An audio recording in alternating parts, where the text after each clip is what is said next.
سلام. في خبر عاجل، هذه هي الوثيقة الرسمية من قرار المحكمة الفرنسية في قضية صامويل إيتو أو قضية الاتحاد الكاميروني وشركة الألبسة الرياضية لو كوك سبورتيف.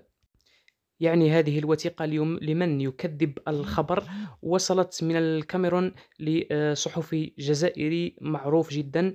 يعني هذا خبر موثوق بأن الكاميرون مهددة بالإقصاء.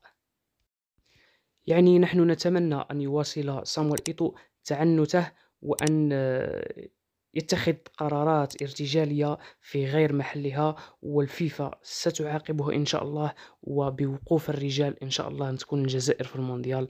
ماذا بينا وماذا بينا الكوك سبورتيف تزير روحها مع صامويل إيتو، والقضاء الفرنسي يقضي على صامويل إيتو.